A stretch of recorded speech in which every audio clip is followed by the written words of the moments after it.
Les aventuriers avec Issa Marzouqi.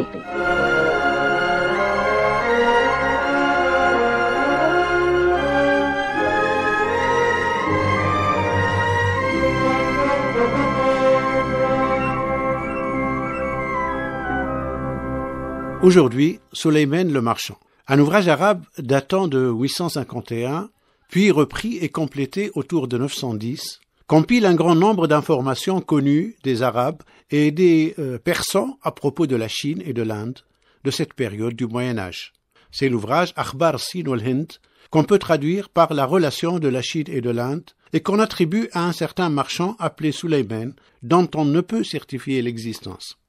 Cet ouvrage, dans lequel ont probablement puisé beaucoup de géographes arabes postérieurs, est composé de deux parties, dont seule la première est attribuée au marchand Sulayman.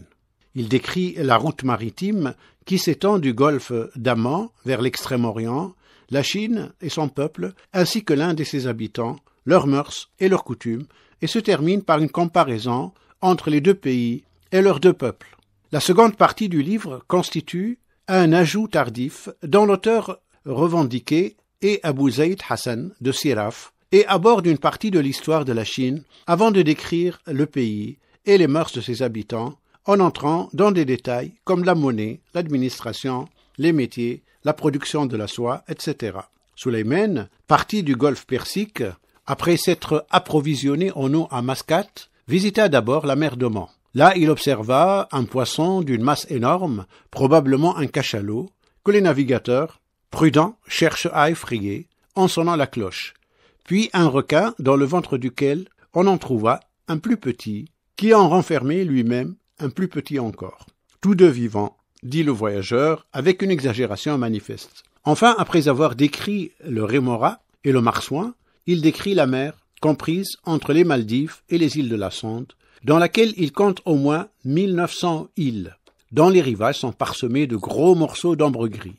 Parmi ces îles gouvernées par une femme, il nomme principalement, de son nom arabe, Ceylan, Sarnadib et sa pêcherie de perles, Sumatra, riche en mines d'or, habitée par des anthropophages, les Nicobar et les Andaman. Cette mer, écrit-il, se soulève quelquefois en trombes furieuses qui fracassent les navires et rejettent à la côte une immense quantité de poissons morts, et même des blocs de pierre et de montagnes. Quand les vagues de cette mer se soulèvent, l'eau présente l'apparence d'un feu qui brûle. Sulayman croit que cette mer est fréquentée par une espèce de monstre qui dévore les hommes et dans lequel certains commentateurs ont cru reconnaître une espèce de requin, peut-être le blanc. Arrivé au Nicobar, Sulayman écrit avoir échangé avec les habitants du fer contre des noix de coco, des cannes à sucre, des bananes et du vin de cocotier. Il traverse la mer de Calabar, qui baigne les côtes de Malacca, puis après 10 journées de navigation, il se dirige pour faire de l'eau vers un lieu qui pourrait être Singapour. Enfin, il remonte au nord par la mer de Kerenj, qui doit correspondre au golfe de Siam, de manière à venir en vue de Pulo Obi, situé dans le sud de la pointe du Cambodge. Devant les navires du marchand s'ouvre alors la mer de Senf, étendue d'eau comprise entre les Moluques et l'Indochine. Sulayman va se ravitailler à l'île Sander Foulat, située vers le cap Varela.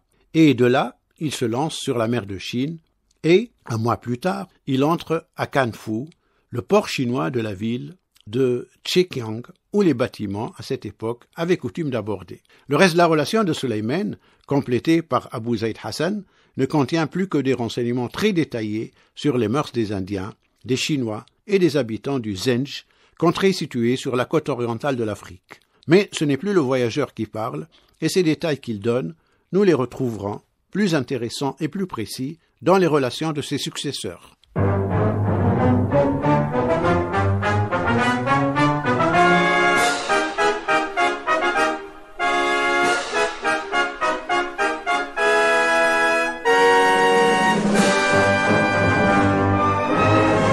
Les aventuriers avec Issa Marzouqi.